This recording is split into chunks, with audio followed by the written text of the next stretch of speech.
네, 다 같이 일어서셔서 찬송가 79장 찬양 드리겠습니다. 찬송가 79장 찬송 드립니다.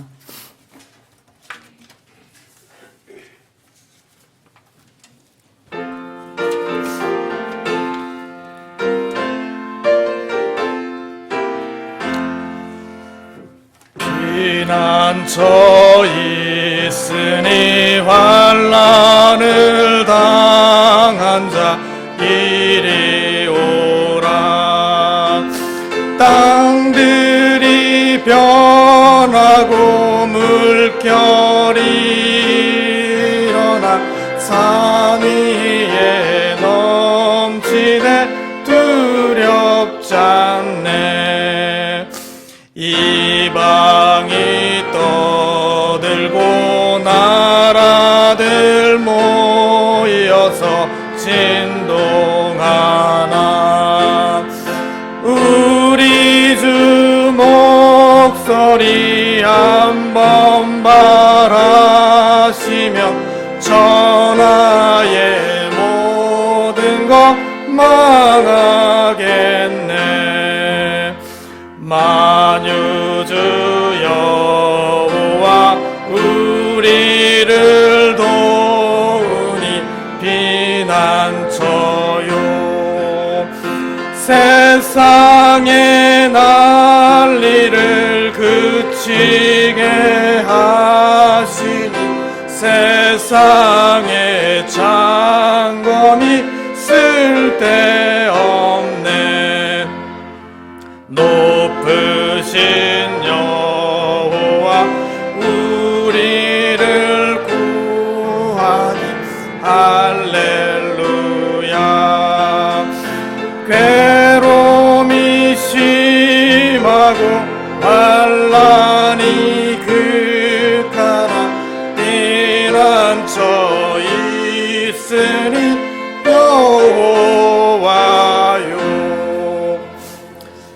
아멘. 하나님 아버지 감사드립니다. 참으로 죄 아래서 영죽을 우리들을 예수님의 피를 통한 죄사함을 통해 구원의 길을 허락하여 주심을 감사드립니다. 이 세상은 주님께서 창조하신 세상과 그리고 사람과 구원의 길을 그리고 다시 오실 주님을 더더욱 알지 못하며 발전이라는 이름하에 지식이 급격히 늘어나는 그러한 시대, 급변하는 시대에 있고 하나님의 세워진 질서를 무너뜨리는 가운데 있습니다. 명백한 죄인은 죄인 동성애와 또 가정의 질서를 무너뜨리는 죄들이 더 이상 이 세상에서는 죄가 아닌 그러한 소돔과 고모라 같은 이 마지막 때를 우리가 살아가고 있습니다. 그러한 시대에 살고 있는 우리가 더욱더 말씀에 깨어 있어 기름을 준비한 신부와 같이 깨어 주님을 맞을 준비를 하게 도와주시옵소서. 주님의 다시 오심이 가까이 오는 이때에 우리의 믿음이 이 세상의 삶에 흔들리지 않고 견고한 닫히신 주님을 더욱 의지하게 하여 주시옵소서. 우리 가운데 있는 각자의 연약함과 또한 질병으로 고통을 당하는 지체들이 있습니다. 그러한 연약함과 고통, 질병 가운데서 더욱더 주님을 의지하며 또 우리의 연약함 가운데서도 질병 가운데 있는 연약함 가운데서 강함을 허락하여 주시고 또한 질병 가운데 있는 지체들에게 긍휼을 베풀어 주시고 치료의 손길을 허락하여 주시옵소서. 이 시간 우리에게 구원을 허락하시고 또한 우리의 목자가 되신 주님께 우리의 마음을 들여 경배와 찬양을 드리는 시간이 되도록 인도하여 주시옵소서. 또한 선포되는 말씀을 통해서 각자 우리의 믿음이 더욱더 견고해지고 뜨겁게 주님을 경배하는 그런 복된 시간이 되기를 원합니다. 임재하셔서 우리에게 풍성한 은혜로 함께하여 주시고 우리 교회를 인도하여 주시고 우리 각자의 삶을 이끌어 주시옵소서. 감사드리며 예수님의 이름으로 기도드립니다. 아멘. 앉아주십시오. 다 같이 찬송가 465장 찬송 드린 후에 헌물기도가 있겠습니다. 465장입니다.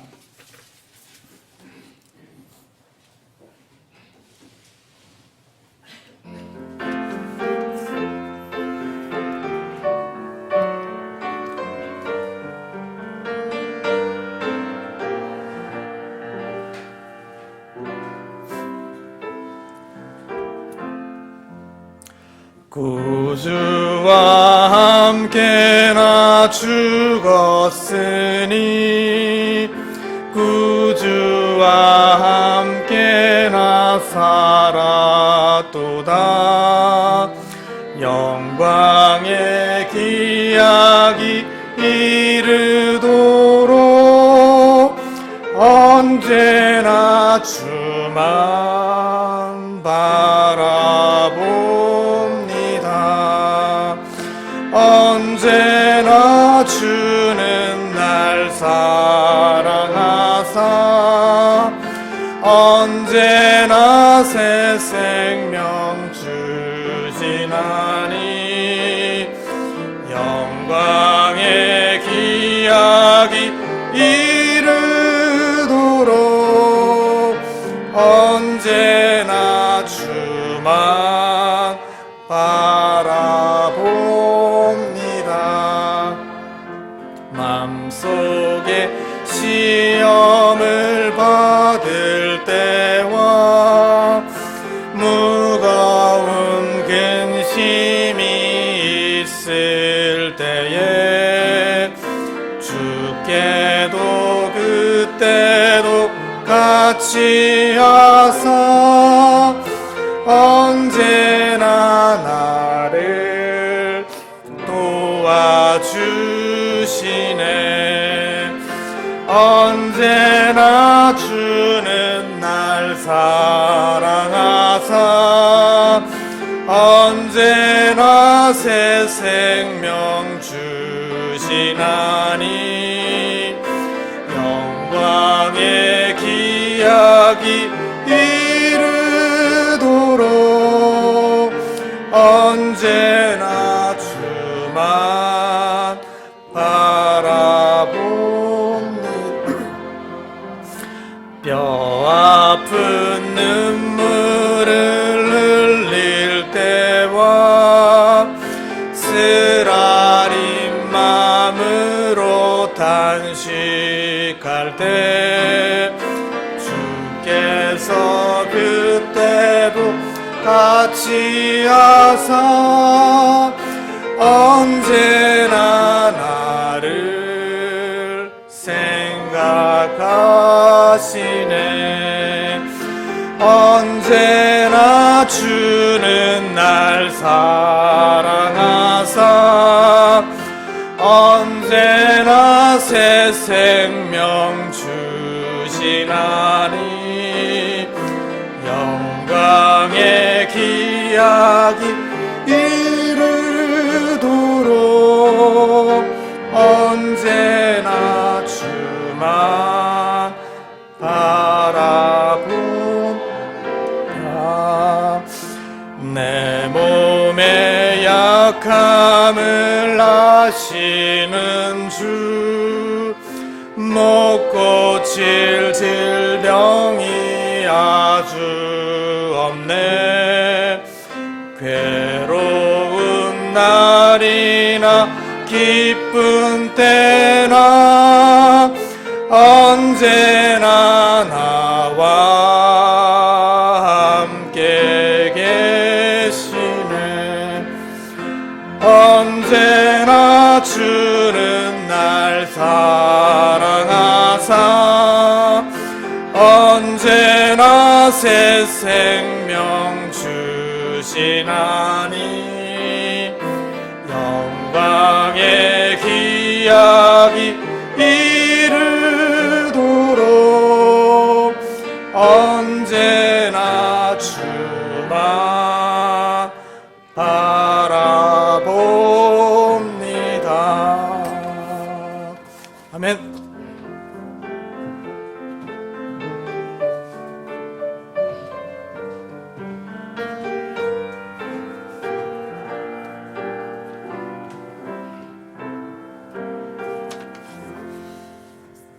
네, 기도드리겠습니다.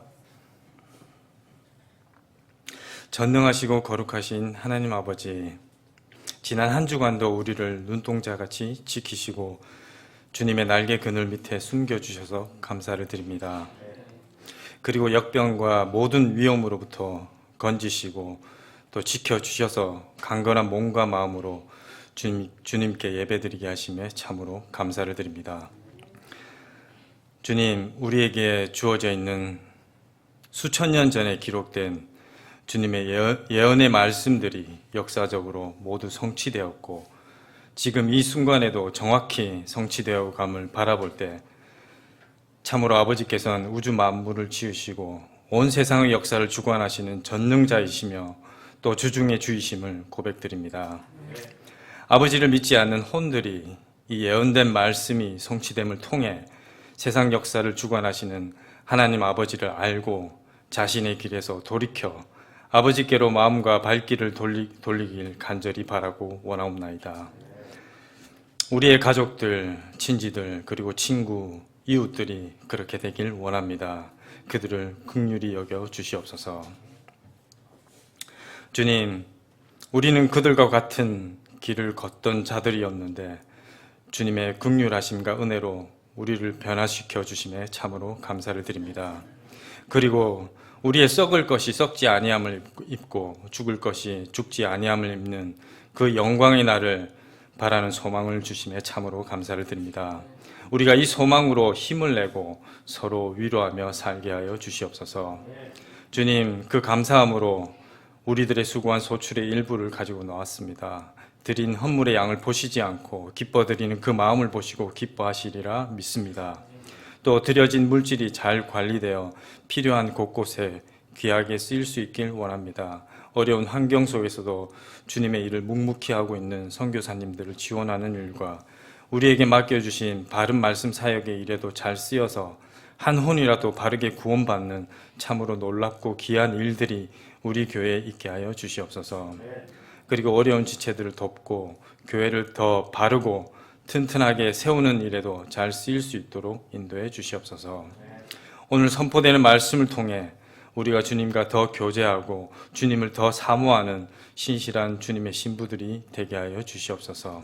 오늘도 주님만 높여지고 홀로 영광 받아 주시옵소서. 우리 주 예수 그리스도의 이름으로 기도드립니다. 네.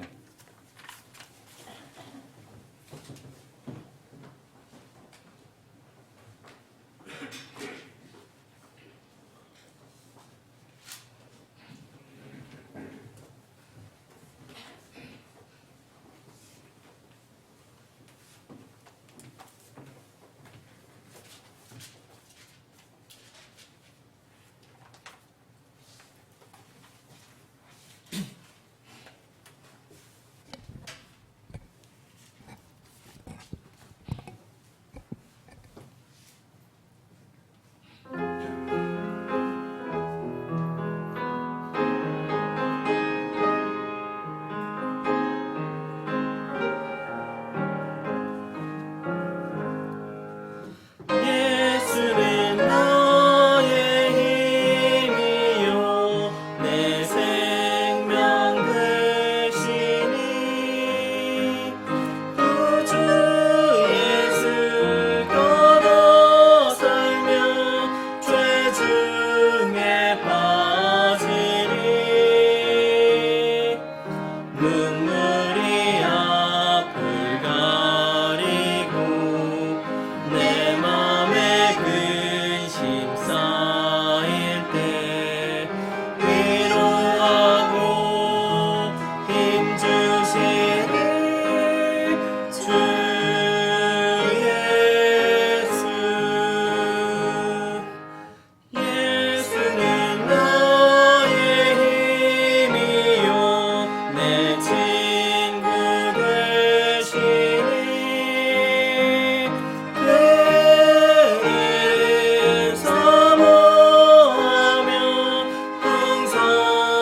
나의 생명 나의 기쁨 주 예수. 네.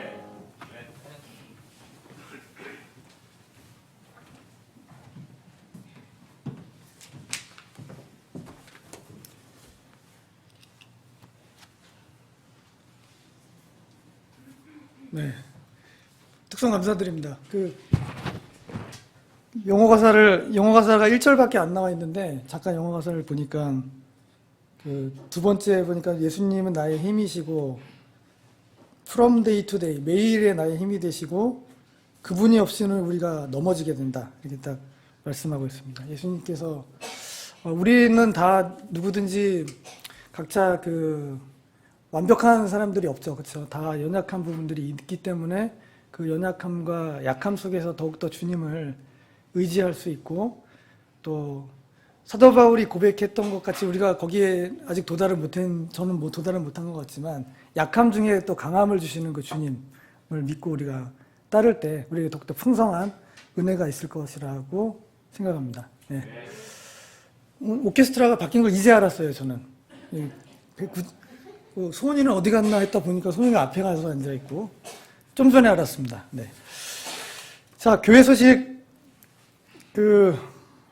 주보 뒷면 참조해 주시고요. 11월 29일자. 첫 번째 소식입니다. 코로나19 확진자가 다시 늘고 있습니다. 다들 알고 계시겠지만, 그래서 정부의 방역 단계가 높아질 것 같은데요. 지금이 2.2단계인가요? 지금 2단계인가요? 2단계에서 2.5단계로 이제 올라갈 수도 있고, 보니까 3단계로 올라가면은, 2.5단계로 가면은 이제 비대면이 또 되는 거죠. 비대면 되고, 3단계로 가면은 영상에 한 명만 등장하게끔 뭐 이렇게 해야 된다고 이렇게 돼 있는 것 같더라고요.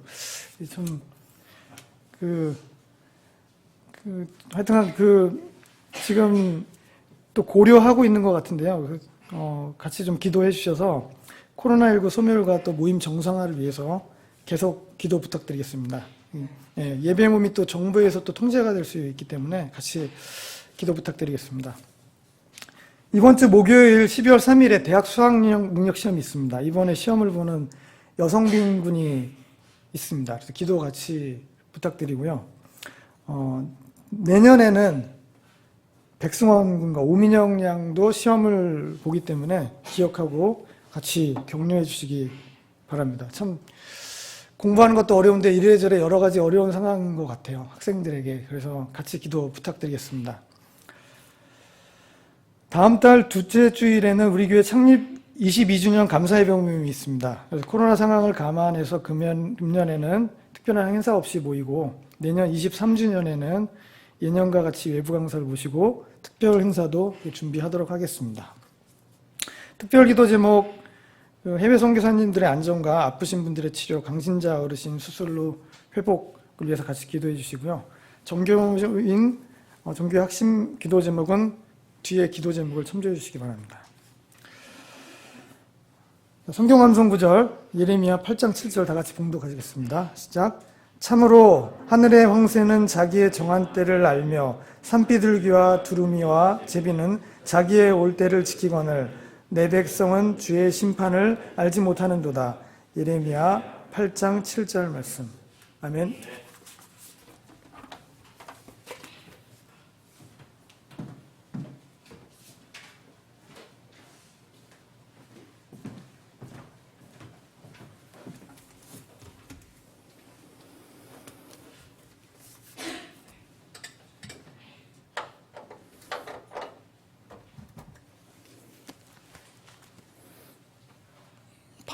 방역 단계는 오늘 오후에 결정이 될 것 같아요. 정부에서 2.5단계로 되지 않게 되기를 바라는 마음입니다. 근데 어차피 이렇게 정해놓은 거에 대해서는 우리가 잘 따라야 하는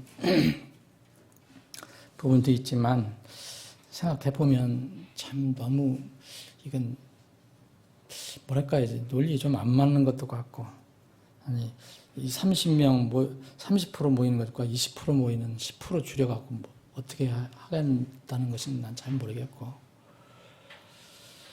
그러나 어쨌든 우리가 소망이 있습니다. 지금 백신이 여러분들 아시는 것처럼 이제 백신이 곧 나올 것 같고, 뭐 우리나라에서도 준비하는 것 같고, 또 치료제는 또 우리나라가 제가 앞장서는 것 같은데, 치료제도 우리나라에서 좋은 것이 나올 것 같고, 그래서 이 겨울을 좀 잘 넘기면 내년 봄은 좀 따뜻한 봄이 오지 않겠나 하는 생각을 해봅니다. 이런 모든 것들이 다 하나님의 어떤 큰 틀, 역사의 틀 속에서 이루어지기 때문에 늘 하나님 말씀 붙들고 살면 됩니다. 지금 광고를 드렸는데, 이번 대학 수학능력 시험은 우리 교회에서는 딱 한 사람, 여성빈 군이고, 내년에는 백승원 군하고 오민영 양이 해당됩니다. 오민영 양 오늘 안 왔잖아요. 그 가족이 뭐에 이렇게 노출이 됐대요. 그래서 누구를 이렇게 했는데 확진자가 하나 생겨갖고 가족이 좀 못 나왔습니다. 오늘 여러분들 이제 예배 마치시고 가실 때에 이게 감사떡이 있습니다. 여러분 아시는 것처럼 미국은 그렇게 코로나 때문에 소위 난리인데 500만 명인가 600만 명이 비행기 여행을 했대요. 못 말리는 거죠. 그분들에게는 너무 중요한 때라 가족 모이고. 근데 우리는 이제 그런 게 없는데, 우리는 추석 때인데, 대표로 우리 권 지사님 가정이 오늘 점심으로 떡을 이렇게 준비했으니까 여러분 가실 때 떡을 가지고 가셔서 점심으로 드시면 좋겠습니다. 하여튼 수고에 감사를 드립니다.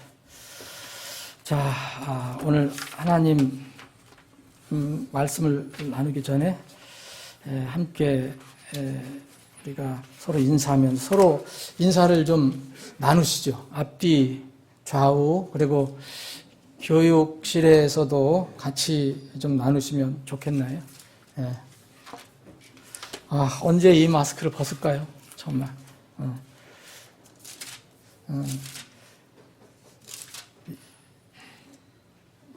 여성이 맞지? 마스크를 쓰니까 누군지 모르겠어요.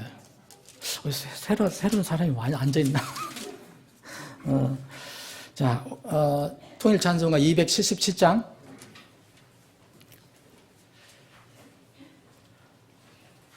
흑암에 사는 사람들을 생각하면서 1절, 4절 힘차게 부르겠습니다. 우리 다니면서 서로 악수도 하고 허구도 하고 하는 그런 마음을 가지고.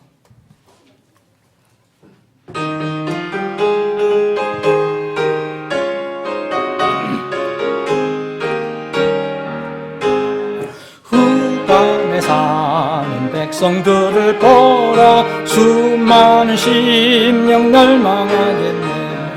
그 누가 갈까? 주의 복음 들고 생명을 구원하는 곳으로.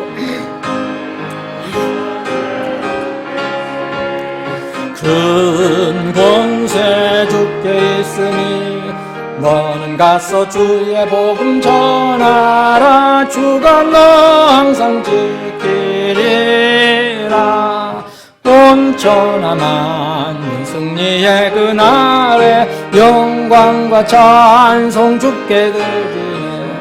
속죄함이 구원받았으니 기쁘게 할렐루야 부르세. 큰 권세 주께 있으니 큰 권세 주께 있으니 너는 가서 주의 복음 전하라. 주가 너 항상 지키리라. 아멘. 자, 여러분들 지난주 우리 암송구절 아시죠? 뭔지 아시죠? 주보 금방 보시면 알 겁니다. 예레미야 5장 보겠습니다. 예레미야 5장.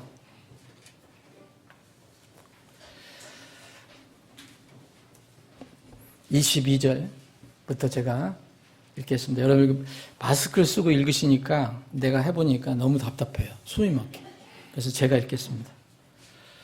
주가 말하노라 너희가 나를 두려워하지 아니하느냐? 너희가 내 앞에서 떨지 아니하겠느냐? 내가 영원한 법령으로 모래를 배치하여 바다의 경계로 삼아 바다가 그것을 넘지 못하게 하였으므로 바다의 물결이 일어도 그것을 이기지 못하고 큰 소리를 질러도 그것을 넘지 못하느니라. 그러나 이 백성은 배반하며 반역하는 마음이 있어서 이미 배반하고 갔으며 또 마음속으로 이르기를 제때 이른 비와 늦은 비를 주시는 주 우리 하나님을 이제 우리가 두려워하자. 그분께서 정해진 수확 주간을 우리를 위하여 남기시는도다 하지도 아니하느니라. 너희 불법들이 이러한 일들을 물리쳤고 너희 죄들이 좋은 것들을 막아 너희에게 떠나게 하였느니라. 내 백성 가운데 사악한 자들이 있나니 그들은 올무를 놓는 자같이 숨어 기다리며 덫을 놓아 사람을 잡는도다. 새장에 새들이 가득함같이 그들의 집에는 속임이 가득하도다. 그러므로 그들이 크게 되고 부유하게 되며 기름지고 빛이 나는도다. 참으로 그들의 행위는 사악한 자들의 행위를 능가하나니 그들은 사정 곧 아버지 없는 자들의 사정을 공정하게 재판하지 아니할지라도 형통하며 궁핍한 자들의 권리를 공정하게 재판하지 아니하는도다. 주가 말하노라 내가 이런 일들로 인하여 징벌하려 하지 아니하겠느냐? 내 혼이 이 같은 민족에게 원수를 갚지 아니하겠느냐? 30절 그 땅에서 놀랍고 무서운 일이 이루어졌도다. 그 땅에서 놀랍고도 무서운 일이 저질러지고 있도다. 대언자들은 거짓으로 대언하고 제사장들은 자기 방법으로 다스리며 내 백성은 그렇게 하는 것을 사랑하니 그것의 마지막에는 그것의 끝에는 너희가 무엇을 하려느냐.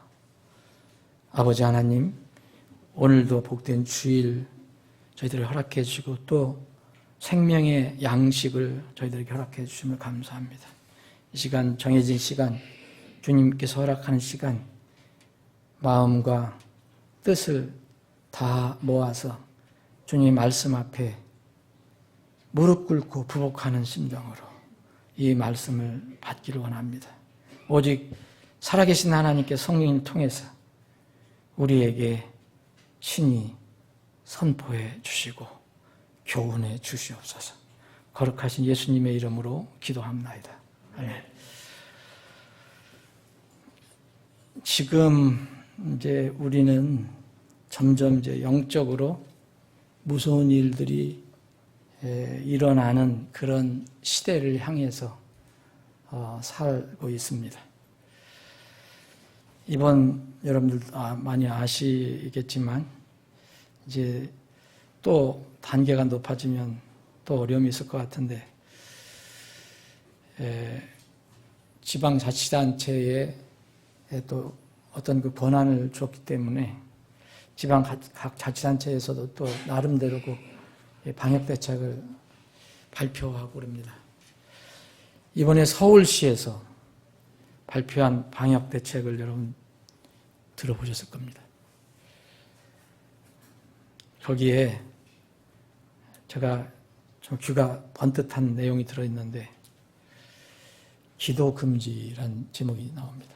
교회에서 기도 금지, 찬송 금지, 교회 내 성경과 찬송 비치 금지, 가급적이면 강하게 권면한다. 비대면 예배를 하도록 강력 권고한다. 이런 발표가 났습니다. 물론 이걸 왜 이렇게 했는지 그 나름대로 방역하는 사람들이 생각하는 그런 염려는 이해는 되지만 이거는 정말 왜 이러한 제 입장으로서는 이런 말도 안 되는 제 생각에는 해괴한 이런 지침을 그것도 공개적으로 매스컴을 통해서 발표하는가. 이 서울시 우리는 경기도에 소속되어 있지만 경기도도 그렇게 할지도 모르죠. 얼마 전까지만 해도 뭐 시청에서 그렇게 많이 나올 때도 다 뭐 시청에 설악해서 조문받고 뭐 사람들 조문객도 운집하고 민노총 집회 때는 그렇게 꿀머리 벙어리처럼 그렇게 하더만 이제 왜 교회는 이렇게 자꾸 이렇게 몰아가는가? 코로나19가 무슨 안테나가 있어갖고서 신앙을 어떻게 가지고 있나 이거를 파악해갖고서 거기는 하나님을 믿는 사람들은 집중 공격하고 하나님을 안 믿는 사람들은 이렇게 풀어주는 건가?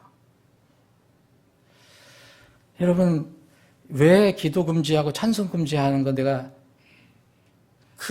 이유는 내가 들었어요. 뭐냐면 기도하고 찬송하면 비말이 튀어나오니까 그걸 금지하겠다는 거죠.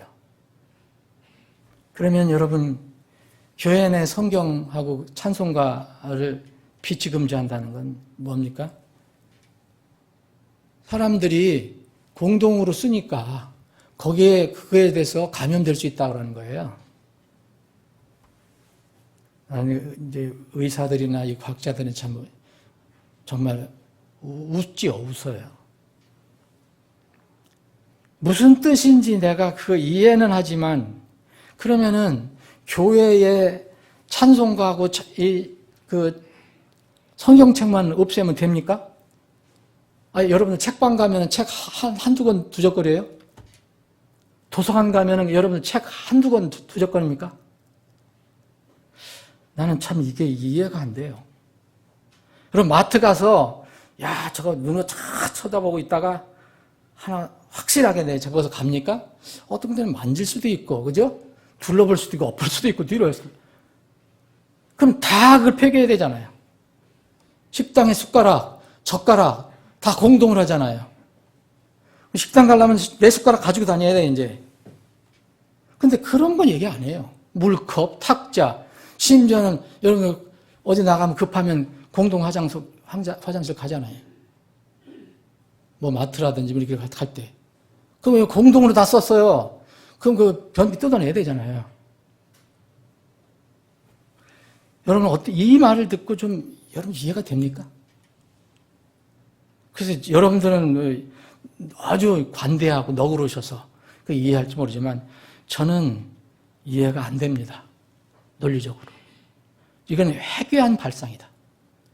이건 회귀한 발상이 이 정부나 이런 지방자치단체에서 나온다는 게, 이 관리들에서 나온다는 게 참 기가 막히다. 그래서 이것은요, 다 이 지역적으로 그걸 그렇게 할 필요 없어요. 화내고 저기 할 필요가 없어요.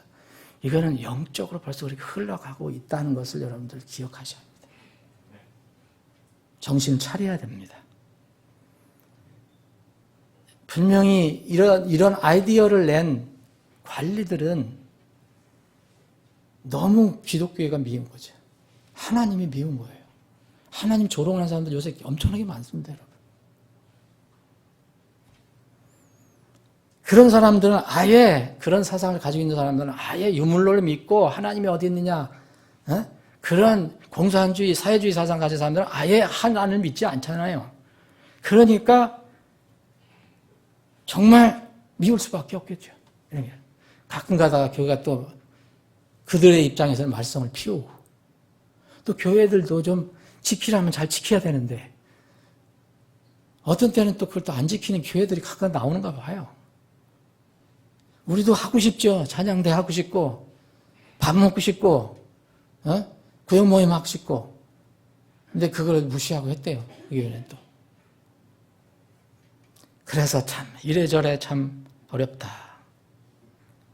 여러분, 이 관리가 또 얘기한 게 지금 서울이나 전국적으로 퍼지고 있는 코로나는 8.15 집회 때 잠복된 것이 이제 나타난 거래요. 참 이런 생각을 하는 게 보통이 아니다, 이게. 그 가운데 여러분, 그 이후에도 얼마나 저기 집회를, 민도청 집회도 했고, 여러 가지가 있었잖아요. 그리고 여러분, 10월 추석 전인가 후로 해서 경제 또 저기 할린다고 외식, 숙박 할인, 소비 쿠폰 1000만 장을 이렇게 풀었다는데, 지금까지 다 풀렸는지는 모르겠지만 하여튼 수백만, 1000만 장 계획을 세웠어요. 지금 얼마나 풀렸는지. 근데 수백만 장이 풀렸어요. 여러분들 혹시 그거 받으신 분 있어요? 저한테는 안 오더라고요. 누구한테 주는 거예요, 그게? 네? 혹시 여러분들 그거 받으셨습니까? 그때 사람들이 전국으로 곳곳으로 다 빠졌어요. 갔다 왔어요. 이런 것은 전혀 언급하지 않습니다. 그리고 저기 하면은 애꿎은 교회하고 자영업자예요. 아니, 시청에서도 이게 저기가 됐고, 공공기관에서도 이게 발병이 됐고, 그러면 정부 이 단체나 교회처럼 너희들은 30%만 모여. 몇 주 동안 30%만 모이고, 또 안 돼서 20% 모여. 그리고 비대면 모여. 이렇게 해야 될 거 아니에요. 근데 왜 교회만 이렇게 할까요? 그게 나는 공정하지 않다고 생각합니다. 공정하게 하자는 거지. 앞으로 교회는 점점 어려워질 것 같습니다. 정말 외부에서 볼 때는 정말 하나님 말씀 따르는 교회인지 아니면 세속적인 교회인지 그 분간 못해요. 그냥 다 교회예요. 지금 여러분들이 이 감염병 예방법이라는 게 지금 지난 10월 언제 이렇게 대부분 모르죠. 개정이 됐는데 마스크 미착용 방역 사실을 꼼꼼하게 기록해야 되는데 그거 기록 안 하면 그리고 그걸 보존하지 않으면 그리고 이 관계 서류를 제출해라. 그럼 미제출하면 그래서 거짓 자료를 제출하면 이게 사실과 정확지 않은 것을 제출하면 거짓 자료라고 돼요. 그럼 우리가 그걸 다 모를 수도 있잖아요. 그리고 공무원 경찰 조사 불응하면 처벌을 하게 돼 있어요. 교회는 간판을 제거까지 할 수가 있게 돼 있어요. 이걸 시장, 군수, 지자체 등 해당 장소 시설에다 폐쇄 명령까지 낼 수 있게 돼 있어요. 그게 지금 가지고 있는 법이에요. 이게 이연령, 비연령이 될 수 있다. 이런 위험이 있어요. 저는. 얼마든지. 근데 그런 방향으로 지금 가고 있습니다. 국회에서 지금 국회의원들이 발의 중입니다. 지금 여당 국회의원들이 하는 게 있는데 이거 보면 이것도 또 기가 막혀요. 제가 보기에. 이건 어느 목사님이 너무 답답하니까 이런 것을 이제 자료를 보내왔어요. 저는 그것만 본 게 아니라 실제 제가 한번 그러면 자료를 찾아봤어요. 실제 정부 자료 이런 걸 찾아봤더니 이 지금 국회에서 발의하는 감염법 개정안 예배 금지법인가 집회 금지법이 있어요. 여기에 보면요. 예배 때 공무원이나 경찰이 교회 마음대로 들어올 수 있게 해놨어요. 그리고 정치 방역이라고 이야기하면 2년 이하 징역형을 처하게 하게 되어 있어요. 이거 아직 통과된 건 아닙니다. 근데 그 국회의원들이 발의를 하고 있는 거예요. 그 여러분들이 찾아보면 다 나와요. 방역 방해 시는 3년 이상 징역형. 이게 강제 검사 거부 시는 그런 사람이 없겠지만 5년 이하 징역형. 예배를 금지시켰는데 불응할 때는 300만 원 이하 벌금 플러스 5년 이하 징역. 목사도 가야 되고 여러분들도 이제 거기 대표들은 가야 되겠지 뭐. 집사들 가야 되나 어떻게 되나 모르겠어요. 근데 또는 그렇게 안 하려면 5천만 원 이하 벌금 내면 돼요. 우리 교회는 한두 번 맞으면 그냥 끝나는 거죠. 그죠?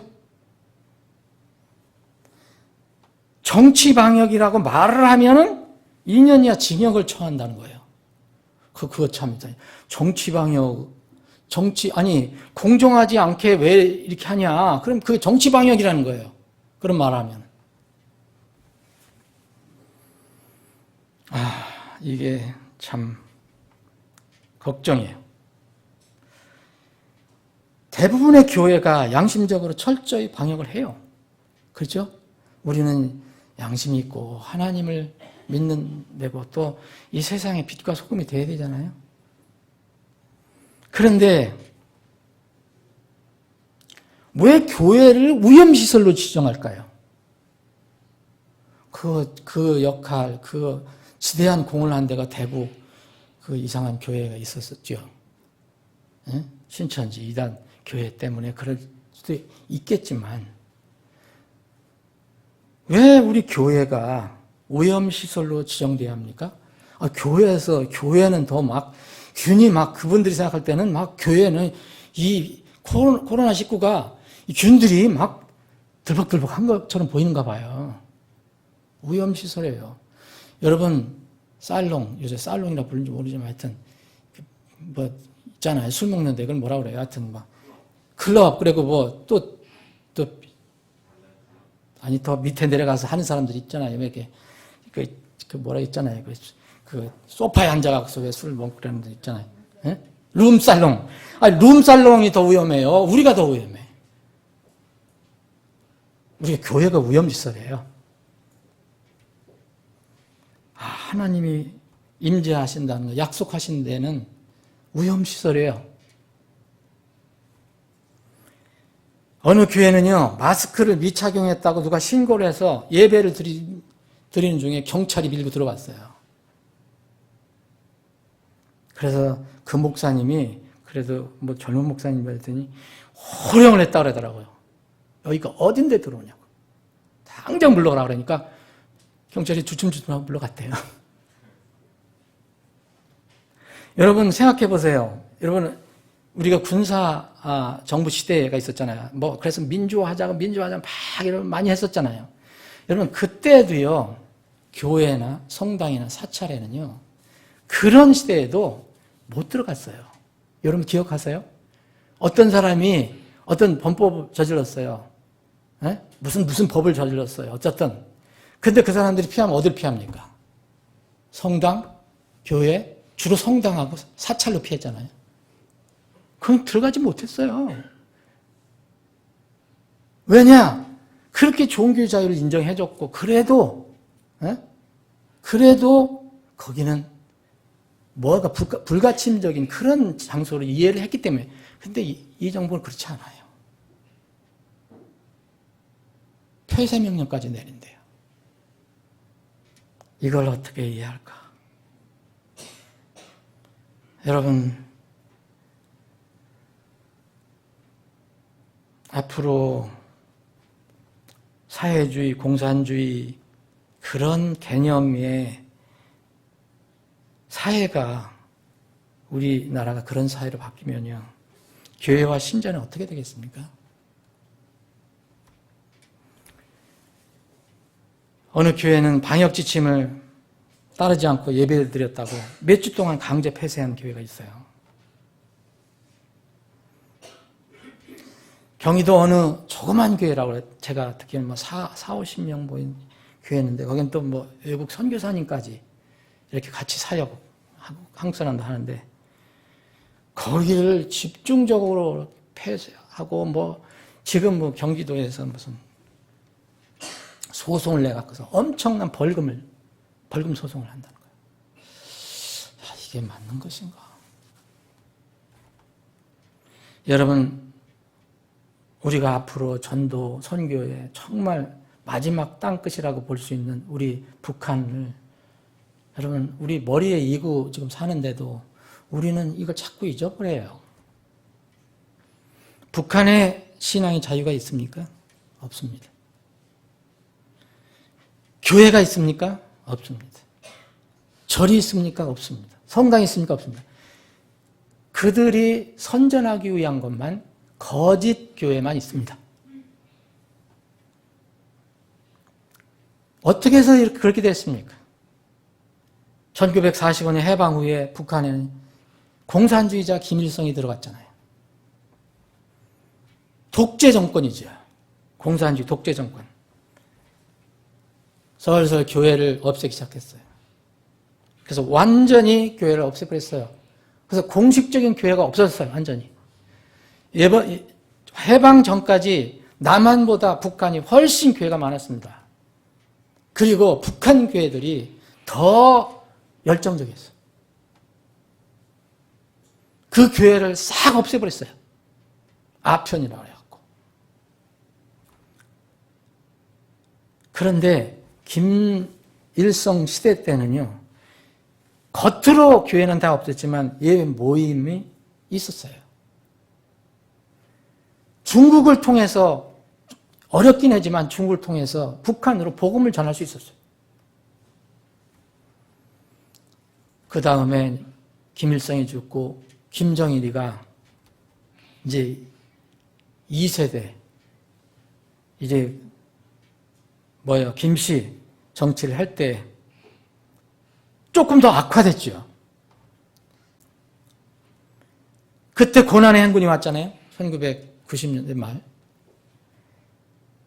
양식을 구하려고 중국에 들어온 북한 사람이 20만 내지 30만 명이 됐대요.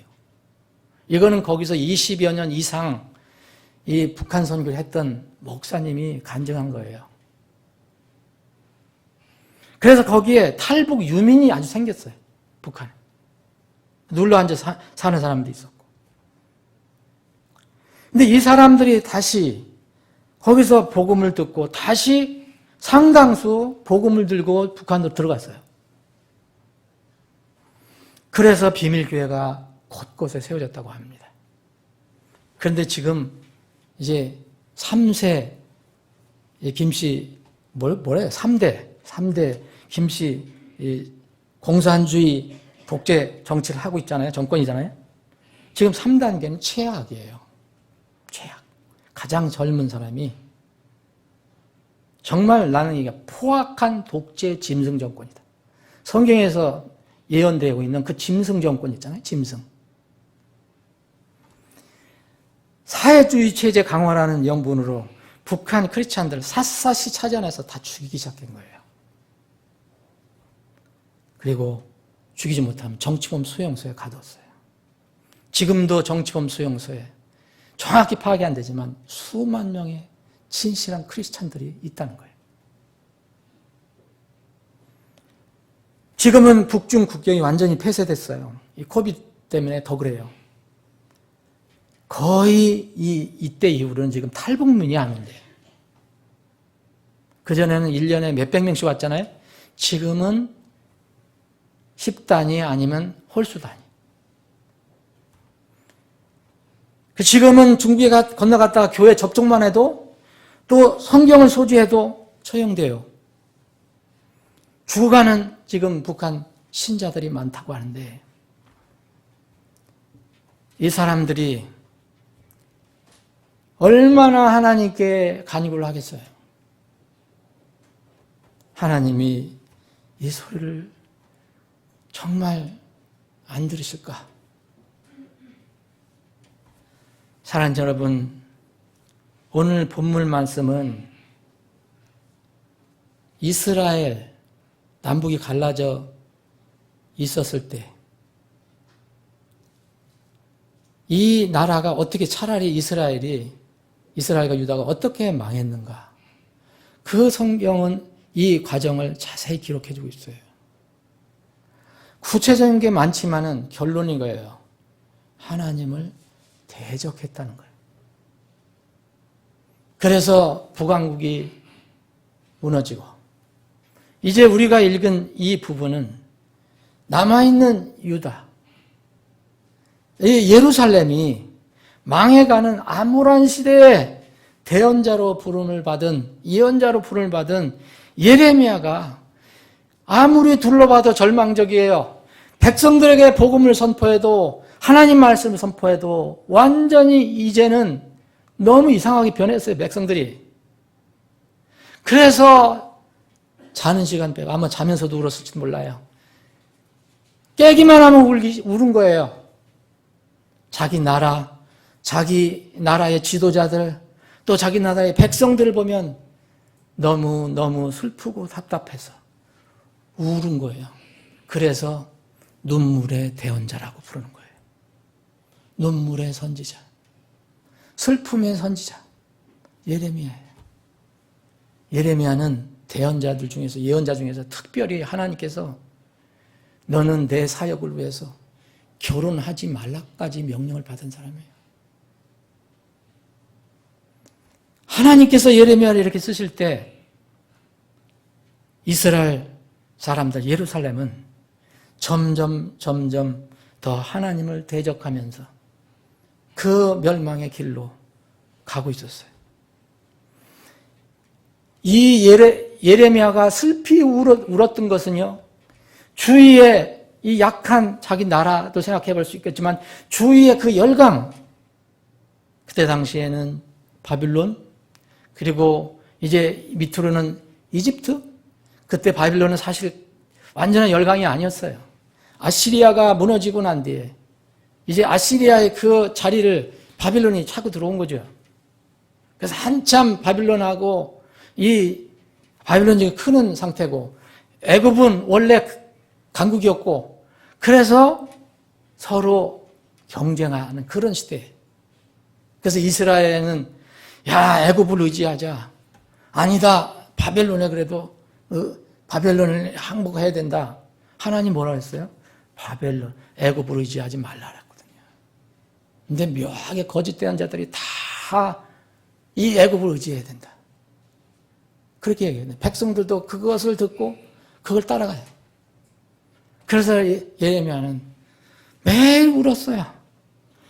이 바벨론과 이집트가 이스라엘을 괴롭힌 거, 그것 때문에 운 것보다도 예레미야가 운 것은요, 예레미야 마음을 아프게 한 것은, 예레미야 눈물을 많이 쏟게 한 것은 바로 적이 아니라 이스라엘 나라 내부의 영적인 상황이었어요. 우리가 뭐 지금 우리를 통제하느니, 교회를 미워하느니, 왜 우리를 공정하게 다루지 않느니, 우리가 얘기할 수 있지만, 여러분, 하나님께서 이것을 다 알고 계십니다. 그런데 문제는 사실 교회 안에 있는 거예요. 분명히 성경은 그렇게 말씀하고 있습니다. 하나님이 바벨론도 책망할 수 있고 이집트도 책망할 수 있어요. 그런데 하나님 백성이라고 하는 이스라엘이 세상을 따라서 하나님을 버리고 세상 말을 따라서 가니 그 예언자는 예레미야는 얼마나 답답하고 슬펐겠어요. 오늘 30절 31절 말씀이 바로 그겁니다. 결론적으로 그 땅에서 놀랍고도 무서운 일이 이루어지고 있다. 이게 무서운 일이라는 것은 다른 말로 끔찍한 일이에요. horrible. 뭐가 끔찍할까요? 사람이 뭐 비참하게 죽어가는 거, 그걸 얘기하는 게 아니에요. 이런 영적인 상황이 정말 끔찍하다. 이 말은 세상에 믿지 않는 사람들에 대해서 얘기한 게 아니에요. 자, 그 다음에 31절 보세요. 대언자들, 예언자들은 거짓으로 하나님 말씀을 전한다는 거예요. 이런 직책을 가지고 있는 사람들. 여러분, 대언자들이, 예언자들이 하나님의 말씀을 전하라고 하는 이 대언자들이 세속화가 됐어요. 부패하고 타락했어요. 그래서 거짓말로, 뭐 자기는 일부러 안 했다고 할 수도 있겠지만 결국은 세속적인 영향을 받으니까 그렇게 입에서 나올 수밖에 없어요. 거짓으로 대안하는 사람의 정체 뭘까요, 여러분? 거짓으로 대안하는 사람, 하나님이 이렇게 한탄하신 그 사람들은 도대체 뭡니까? 대언하는 사람, 예언하는 사람은요, 하나님의 부르심을 받아야 돼요. 구약시대에 그랬어요. 하나님이 너는 이렇게 해라. 내 말을 가서 전해라. 다 세우셨어요. 부르심이 있어요. 신약시대도 마찬가지입니다. 신약시대도 우리도 구원받으면 다 하나님 말씀을 전하는 전도자가 될 수 있지만 또 특별히 너 일생 접어두고 내일 전념해 하는 사람들이 디모데전서 3장에 나와 있는 그 전임 사역자예요. 이 사람들은 분명히 부르심이 있어요. 부르심. 근데 이렇게 타락하는 이 세속화되는 이런 프로핏 대언자들은 그게 없는 거예요. 부르심이 있어도 타락할 수 있는데 부르심이 없는 사람들은 결론적으로는 하나님의 뜻을 전하는 게 아니라 결론적으로는 나중에 부르심이 없기 때문에 세상의 말을 전할 수밖에 없어요.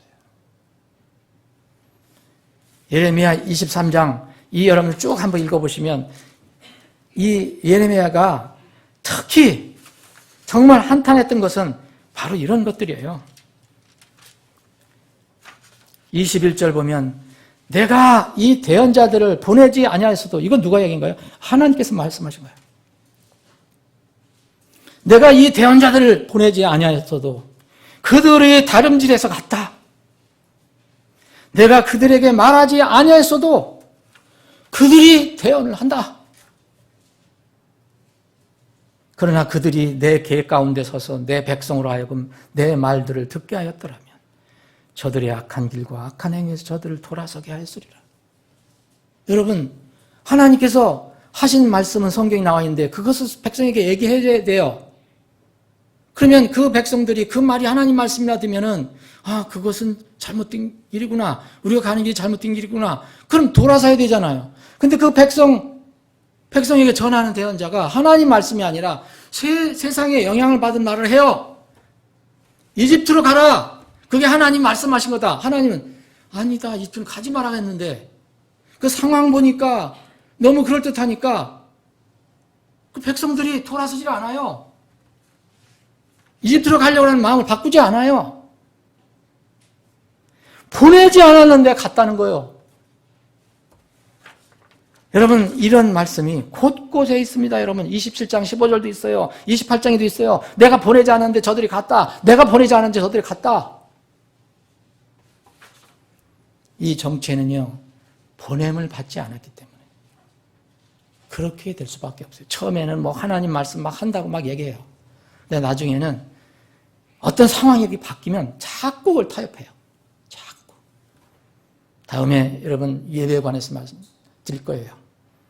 아주 뭐 유명한 설교자, 목회자들 유튜브에 몇십만 명씩 보는 그런 분들이 딱 코로나 정부에서 비대면 예배 해라 딱 그러니까 참 국리를 어떻게 그렇게 했는지 하나님 말씀을 다 찾아갖고 비대면 예배도 이거는 하나님이 정해 주신 것이다.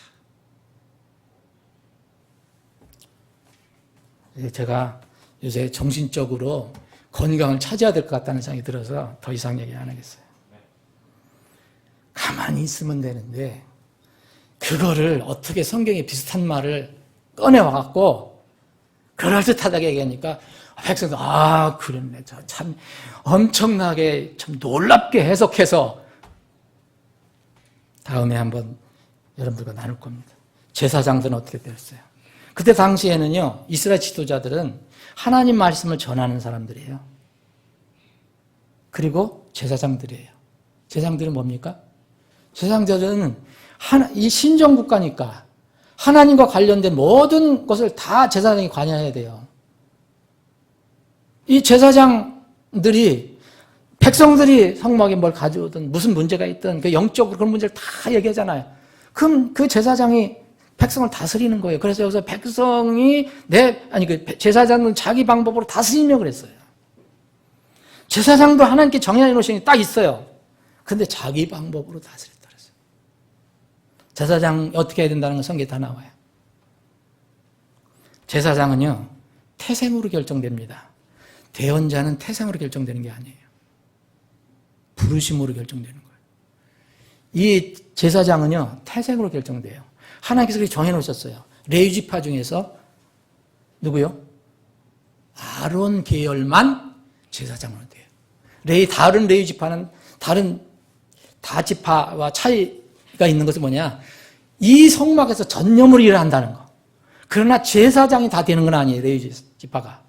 그 중에서 아론의 지파 계열만 돼요. 아론의 계열. 거기는 태어나면 그냥 제사장이 된 거예요. 네? 신분이 그렇게 되는 거예요. 옛날에 이제 왕이 아들로 나온 뭐예요? 왕자가 돼서 나중에 또 왕이 되잖아요. 그래서 제사장들은 이렇게 태생으로 결정됐는데 하나님께서 아론에게 그리고 모세에게 제사장을 이렇게 해야 된다는 걸 다 알려주셨어요.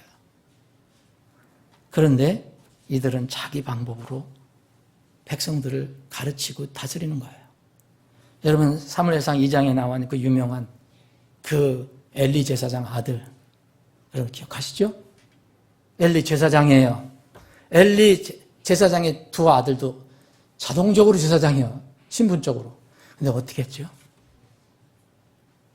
백성들이 그 허물 가져오면 그거 그냥 다 뺏어 먹으려고. 제사장들이 이렇게 오만하고 만용했어요. 세 번째 하나님께서 말씀하십니다. 예레미야를 통해서. 내 백성, 하나님이 이 내 백성인데 내가 애굽에서 이 유월절을 통해서 건져낸 백성인데 특별한 백성으로 세웠는데 이 내 백성은 어떻게 됩니까? 지도자들이 그러니까 리더들이 그러니까 그렇게 하는 것을 사랑한다. 아, 잘합니다. 멋있습니다. 그런데 끝이 어떻게 될 것 같냐? 주님이 그렇게 질문합니다. 제일 문제는요, 백성이에요. 여러분, 영적인 무감각, 그리고 속아요. 영적으로 무감각하면 속을 수밖에 없는 거예요. 영의 눈이 감겨 있어요. 육은 육신의 즐거움과 편안함만 추구해요. 자기 중심주의에 빠져 있어요. 그러니까 이런 백성들은 여기 대언자들과 제사장을 아주 우습게 보는 거죠. 엘리 제사장의 두 아들 보세요. 백성들을 협박하잖아요. 아예 백성들이 이 헌물을 가져와서 이거 다 번제를 드리고 삶아서 남으시면 드시면 됩니다 그랬더니 아니야, 나 생고기 가져와. 그래서 백성들이 어떻게 할 줄을 몰라요. 백성들이 여러분 정말 눈이 감기면 지도자들이 백성들을 뭘로 간주하는지 아십니까? 요새 흔한 말로 개돼지로 간주하는 거예요. 마태복음 7장에 보면 예수님이 산상수훈에서 했어요. 여러분 진리는 개에게 던지지 말라고 그랬어요. 개가 바뀌면은 진리 던질 수 있어요. 예수님께서 말씀하신 이거는 전도하지 말라는 얘기가 아니에요. 그런 속성으로 완전히 굳어진 사람에게는 던지지 말라고 그랬어요. 그리고 진주는 돼지 앞에 던지면 위험하다 그랬어요. 자기를 오히려 물는다 그랬어요.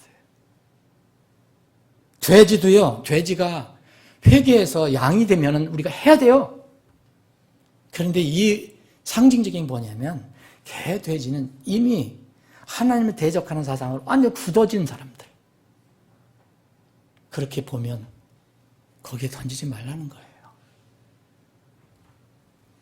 지난번 우리 교회에도 예배를 드린다고 할 때, 할 때 있잖아요. 우리가 잘 지켰는데도, 우리가 무슨 문제가 있다고 해서 신고를 해서 경찰 온 거 여러분들 아시죠? 그럼 우리가 지킨 것들 그대로 지켰으니까 그냥 갔는데, 이런 사람들은 아마 교회를 미워하고, 또 하나님을 싫어하고, 개독교라고 하고, 하나님을 조롱하고 하는 사람들일 거예요. 그런 사람들은 어쩔 수 없잖아요, 우리가. 그런데 문제는요, 여기가 이스라엘 안에, 예루살렘 안에 대언자들과 제사장들과 백성들이에요. 교회 내에서도 교회를 공격하는 사람들이 있습니다. 교회가 바로 가야 된다, 성경적으로 바로 가야 된다, 이렇게 얘기하는 건 좋은 거죠. 그런데 저는 이 얘기를 듣고 어떤 교회의 교인이 자기 이름을 밝히지 않고 어떻게 SNS에다가 자기 교회 목사, 설교자가 이 마스크를 쓰지 않는 것을 어떻게 고발할 수 있느냐 이렇게 SNS에 물으니까 사람들이 다 이렇게 해라, 이렇게 해라. 그래, 당신은 왜 안 하냐? 그러니까 자신이 고발하면 박해줄 수 있지 않냐? 그게 누군가 해줬으면 좋겠다. 그러면 자기가 그 설교자한테 가서 목사님 마스크를 쓰시는 게 좋지 않겠습니까? 얘기하면 되잖아요. 근데 왜 그거를 외부 사람들이 해갖고서 그걸 고소하라고 하냐고요. 이게 여러분 이게 참 걱정입니다. 예수님이 말씀하신 게 자꾸 떠올라요. 복음을 선포하는 제자들에게 당부하신 마태복음 10장에 보면 그 외부 사람들의 공격 분명히 있어요. 주의하는 또 뭐냐면 안에서 주의해요. 평안한 시대에는 많은 사람들이 복을 받기 위해서 믿는다고 해요. 근데 핍박의 시대 오고 고난의 시대 오면 진리를 끝까지 지키는 것은 자신의 생명과 바꾸는 일입니다. 여러분들은 다 환난 전에 들림 받기를 원하고 계실 거예요. 근데 만약 계시록에 나와 있는 것처럼 그렇게 무서운 환난과 핍박이 재앙이 쏟아질 때 거기에 분명히 성도들도 나오거든요. 만약 거기 있었다면 어떻게 할 거예요? 거기는 그냥 순교밖에 없어요. 다른 게. 목숨하고 자기 믿음을 바꾸는 거예요.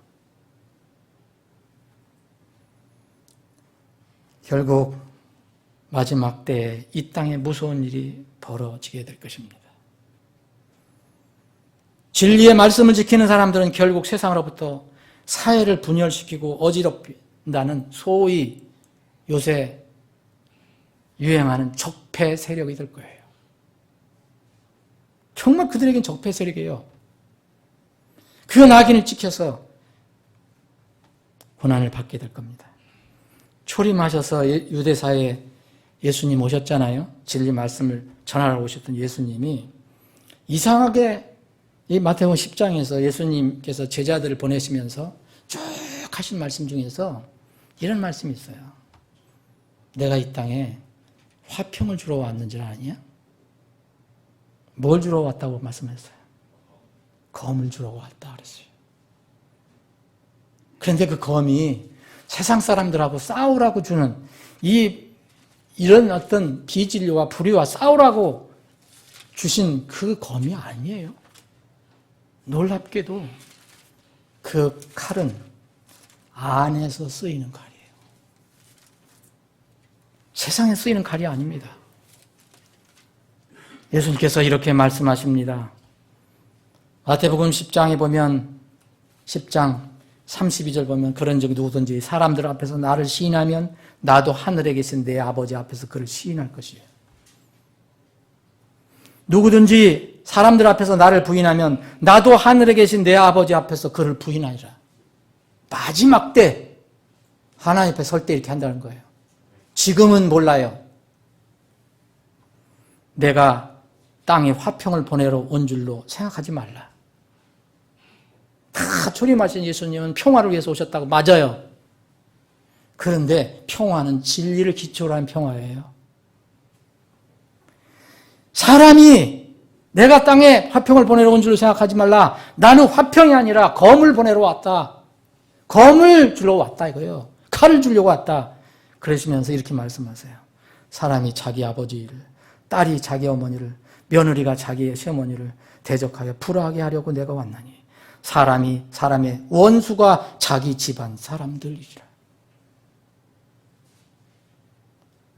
아버지나 어머니를 나보다 더 사랑하는 자는 내게 합당하지 아니하고 아들이나 딸을 나보다 더 사랑하는 자도 내게 합당하지 아니하니. 이건 불효하라는 말씀이 아니잖아요. 어떤 상황에도 하나님 말씀 진리는 변하지 않는다는 거 아닙니까? 하나님의 말씀이 시대에 따라서 상황에 따라서 바뀐다는 말씀입니까? 예수님이 그렇게 말씀하신 겁니까? 상황이 이러하니까 그렇게 적당히 타협도 하고. 여러분, 세상 권력과 교회 관계는 분명히 우리 친례 성도는 철저하게 믿습니다. 세상 권력과 교회는 분리가 돼야 된다. 그게 정교 분리예요.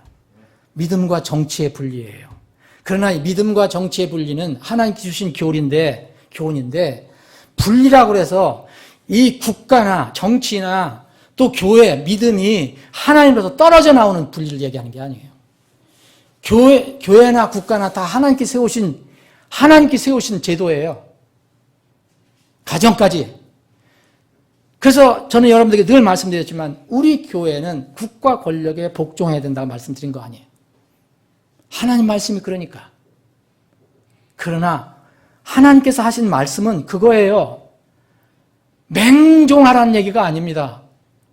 국가가 이렇게 하나님 말씀을 대적하고 하나님 말씀을 무시하고 하나님 말씀의 가치를 무시하는데도 그거 순종하라는 말씀 아니에요. 하나님 절대 그렇게 하신 적 없어요. 여러분, 초세기 사도들이 붙잡혀 갔어요. 그래서 너 절대로 예수님 말씀 전하지 말고 사람들에게 전도하지 말고 하나님 얘기하지 마라. 뭐라 그랬어요, 여러분? 그거 지금 같으면은 국가에서 한 거예요. 국가의 권력에 복종해야 되니까 예, 알겠습니다. 이건가요? 베드로와 요한이 그 당국자들에게 얘기합니다. 이르되 하나님 눈앞에서 너희 말을 듣는 것이 하나님 말씀을 듣는 것보다 옳은지 너희가 스스로 판단하라.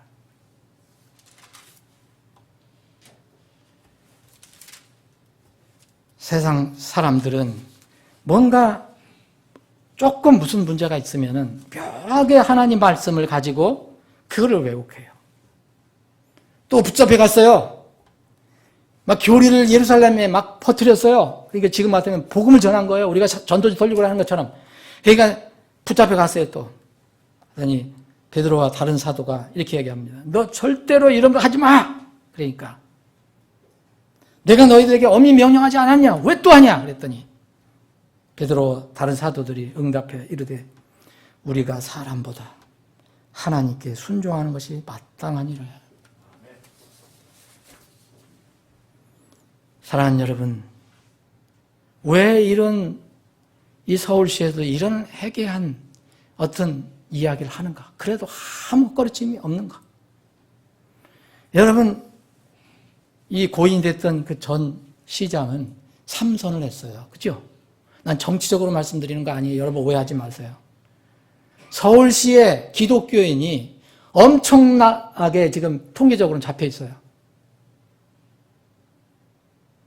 그런데 어떻게 해서 그 사람은 꼭 반성경주의 정책을 피는데 퀴어 축제에 앞장서서 화기하고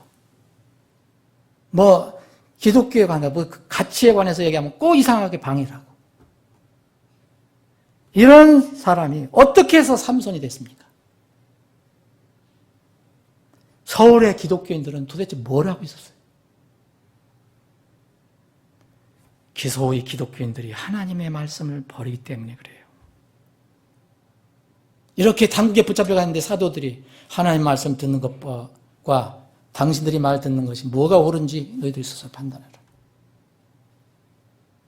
그렇게 하지 못하고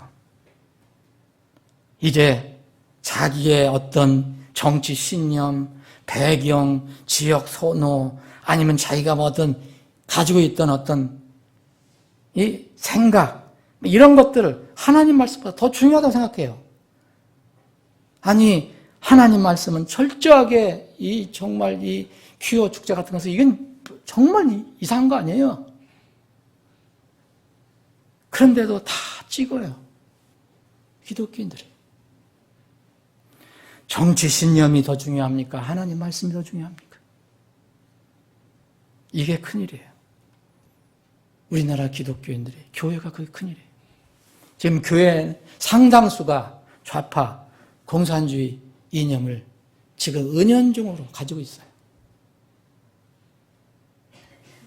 우물 안에 개구리란 말 있잖아요, 여러분. 우물 안에 있는 개구리, 그리고 또 하나 개구리에 대한 게 주전자 안에 들어있는 개구리, 혹은 실험실에 무슨 비버, 뭐요? 그게 그릇 안에 들어있는 개구리. 얘기 여러분 많이 들으셨죠? 우물속 안에 있는 개구리는 자기 눈으로 고기만, 저거 하늘이 조금만 보인다. 저기 하늘에다가 정이 내려 보여요. 그게 맞는 말입니까? 아니잖아요. 그리고 실험실 속에 있는 어떤 주전자 속에 들어있는 개구리는 무슨 얘기입니까? 이 백성들이, 내 백성은 그렇게 하는 것을 사랑한다. 이게 참 기가 막힌 거예요. 이 개구리를 잡아다가 주전자 속에다 놓으면 따뜻한 물 아니고 그냥 미지근한 물 속에다가 지금 개구리가 가만히 있다는 거 아닙니까? 이거 실험한 겁니다. 19세기에 제가 자료를 보니까 1869년에 독일의 생리학자 프리드리 골츠가 했어요. 1872년에는 하인즈만이라는 독일 또 학자가 했어요. 1875년에는 프레초라는 사람이 또 했어요. 확인했어요. 무슨 얘기냐면요. 개구리를 잡아서 물에다 넣으니까 처음에는 이렇게 그냥 기분 좋게 이렇게 하는데 서서히 밑에서 불을 끓이는데 갑자기 뜨겁게 하는 게 아니고 서서히 조금씩. 근데 어떤 사람이, 이 학자는 뜨거운 물에다가 개구리를 넣으니까 팍 뛰어나 올라가더라는 거예요. 근데 살며시 조금씩 하니까 개구리가 이걸 눈치채지 못해요. 아주 즐기더라는 거예요. 아주. 나중에 뜨거워져서 죽었어요. 개구리가. 나오질 않더라는 거예요. 거기서. 이거 실제로 실험을 해서 증명한 겁니다. 우리가 개구리가 돼서는 안 돼요. 정말 왜 거짓 교회, 거짓 신자들이 왜 늘어나고 있습니까? 하나님의 말씀, 그 신앙, 우리의 신앙, 목숨과 같은 신앙의 최종 권위로 인정하지 않기 때문에 그래요. 유일 기준으로 삼지 않기 때문에 그래요. 그래서 살아있다는 말은 있으나 죽어있는 사대교회 같은 교회들이 점점 늘어나고 있는 거예요. 아니면은 하나님 말씀 막 얘기하지만 결국은 물질에 넘어가는 라오디게아 교회 같은 거예요.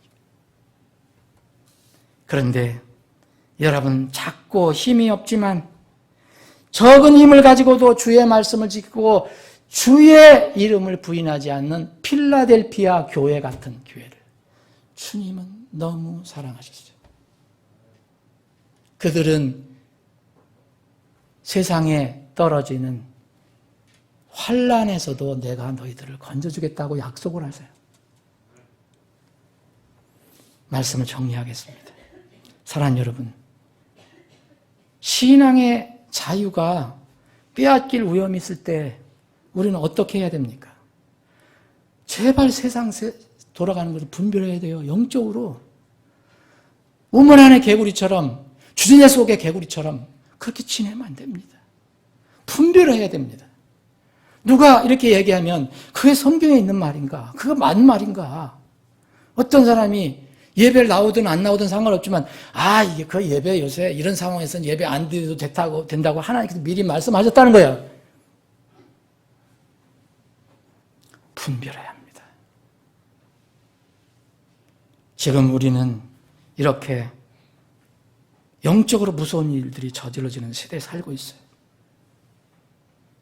여러분들과 저는 하나님께서 예수님의 피로 구원해 주셔서 특별한 백성으로 삼아주신 사람들입니다.